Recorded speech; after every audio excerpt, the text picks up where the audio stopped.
If you love Baltimore sports, you'll love WNST.net.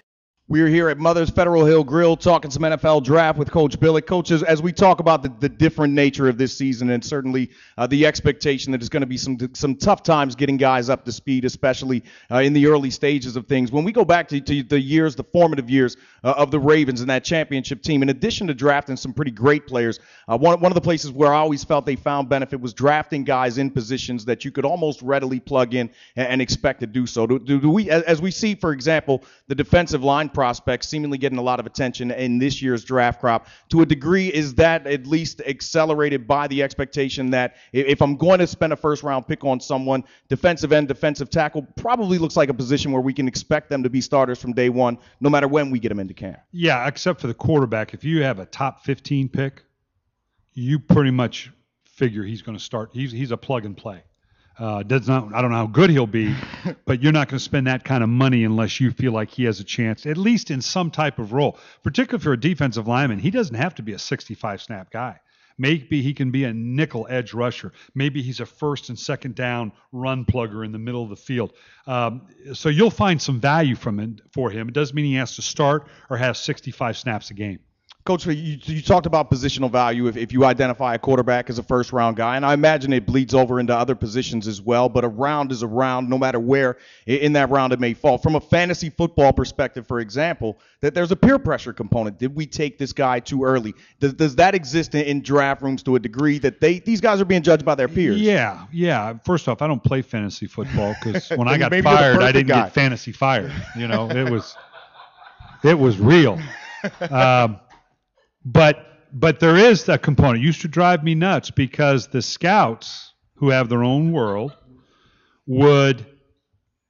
you'd like this guy, but their buddies, their pals, their scouting buddies, this doesn't show a good value. This looks like it reached. And so they'd get real nervous. Like, this is a bad pick because this is going to make us look bad. Look, we need the guy. He's as high rated on this board as anybody we have. Let's take him. No, it's not a good value. Let's fall back. Let's do this, because they don't want to look bad amongst their scouting buddies, particularly in a trade.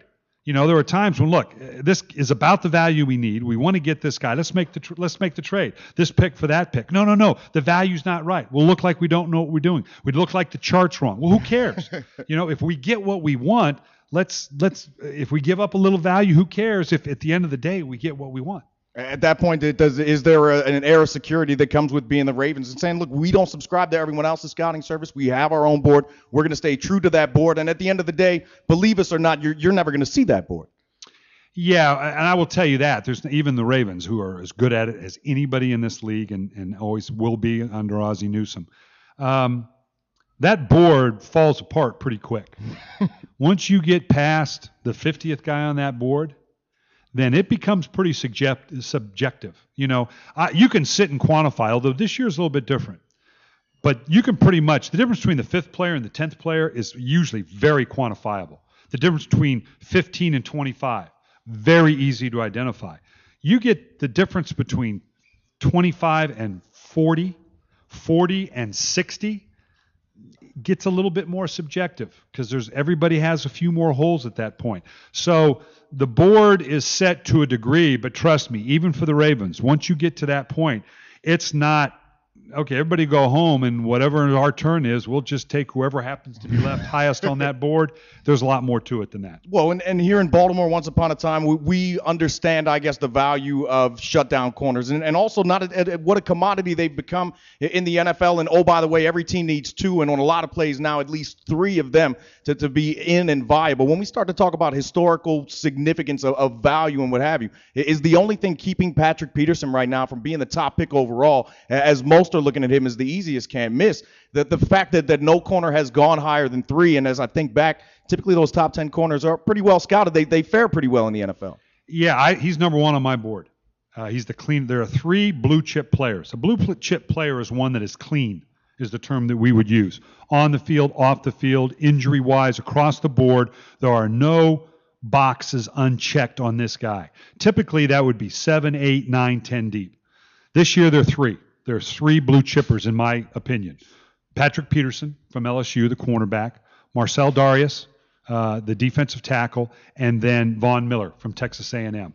Once you get past that, now there are good players. A.J. Green is a good player. Blaine Gabbert is a good player and likely a franchise quarterback. I don't know that he's a blue chip quarterback. That may sound like contradiction in terms. Right. Julio Jones. Some people have Julio Jones in front of A.J. Green. I don't know that either one's a blue chip. Both could be great players, but I don't know that they're blue chips. So that I've got Patrick Peterson number one on my board and would be my number one pick because he's the cleanest person on the board, along with Darius and with Von Miller. After that, it can be very subjective, which really makes it easy on the clubs because now they can take whoever they want, and you're not going to be viewed as reaching. Well, and as much as we talk about Blaine Gabbert, could it be an easy and unquestioned number one right now? The only question being whether or not the teams at the top end of the draft can identify themselves as needing quarterbacks. Is there any team in the league that you could think of right now that couldn't use a shutdown corner? Well, first off, your term shutdown corner, that's rare air. Fair enough. Darrelle Revis was not a shutdown corner when we drafted him. Had great potential.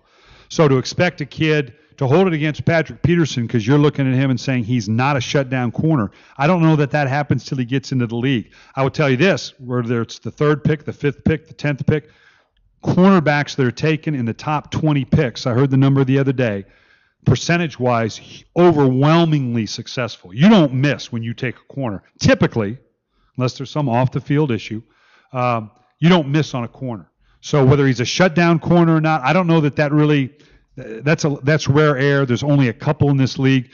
You still need a pretty good one, even if he's not a shutdown one. And Patrick Peterson, Prince Amukamara, I think they'll fall in that category. Talking some draft with Coach Billick. We're going to step out, grab a quick break. When we get back, maybe we'll talk about how the 2006 Ravens, 2007 Giants changed the draft and what that might mean from this year's perspective as well. Back after this from Mother's Federal Hill Grill with the coach, Brian Billick. After this, brought to you by Coors Light on the station where we never stop talking. If you love Baltimore sports, you'll love WNST.net.